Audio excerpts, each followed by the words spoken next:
Calling from a 617 area code. Who's this? Where are you calling from? My guess is Massachusetts.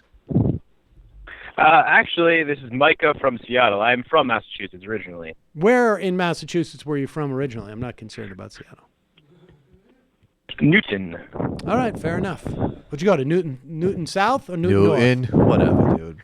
I went to Newton South. Newton South. All right. Easy times at Hey, Newton so, South. Yeah, whatever. Here's what I'm calling. Yeah, I'll get a little granular for a second about a regional issue. So, as I mentioned, from Seattle, there's a profound risk of earthquakes in the region. There's a fault that runs east-west through Seattle that has caused numerous earthquakes in the 20th century, last one in 2001. And offshore, there's a far greater chance, or far greater magnitude earthquake in a subduction zone that will be absolutely devastating. An equivalent earthquake happened in about 2010 in Japan that flooded the reactor in Fukushima. That caused almost 18,000 casualties and $250+ billion of damage. And that is in the most earthquake-prepared country on Earth. Washington State has done very little to reinforce the buildings, building code. FEMA estimates when the subduction zone quake hits, more than 1 million structures will be compromised or collapse. And it's projected to be the largest natural disaster in North American history, by far. And there's a really good series in the Seattle Times called Seismic Neglect about how little is being done. And it's frankly terrifying. Good thing you guys are building that huge tunnel that's half built underneath your city. Yeah, that's opening up in a few weeks, actually. Oh, is it?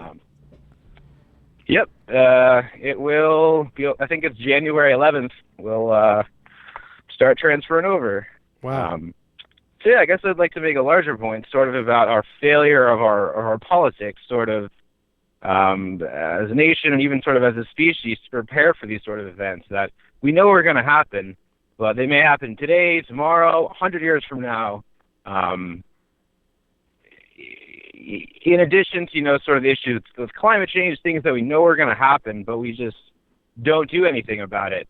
And it's going to be bad. And I guess it's hard not to be pretty worried, pretty upset about it all. I mean, that is also, it seems to me, a very strong case for effective government, because we now have a corporate structure in this country which completely disincentivizes any of corporate leadership to plan for the future. Right? I mean, maybe smaller privately owned corporations, some of them, but the most part, it's you get your cash quick and dirty. You cut. You don't spend money on planning for the future. You use that money to create a profit margin that you can exploit now and increase your stock price. And there is a problem with just broadly speaking, human beings have trouble. Planning for the future. I think just broadly speaking, you need to have a forward-looking government to do this. And, sometimes that fails. Like, we underfund pensions to some extent. I mean, I think that's overstated about underfunding pensions. It's really only becomes underfunded when you have like a major catastrophic event like a 2008 crisis or something like that. But broadly speaking, we fund those pensions, state by state. I think, it takes a collective to be able to make those type of plans.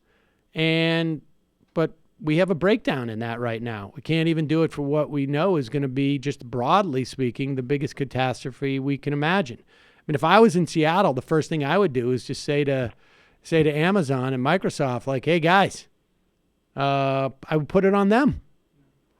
You got to up your taxes so we can pay for this. But yeah, I'm just going to say real quick about I guess I was sort of thinking about the interview you did recently about the Pentagon budget, of how they can't even do an audit of the budget, of how much money is being wasted in defense. And meanwhile, we have profound issues at home that are go unaddressed. Yeah, I guess the last point I'll say about the earthquake subject is the people who are most likely going to get hit the hardest, are people of low socioeconomic status. These dangerous buildings that haven't been updated in 100 years. Yep. They're going to be hurt the worst. So it hits the people on the bottom the hardest, as usual. Thanks for the call, Micah. All right, take care. Appreciate it. Maybe, dude, next time you leave Massachusetts, you think twice about it. Because there's no earthquakes there. Yeah. Oh, I know where I'll go. I'll leave the best state in the entire union to go to a quake zone.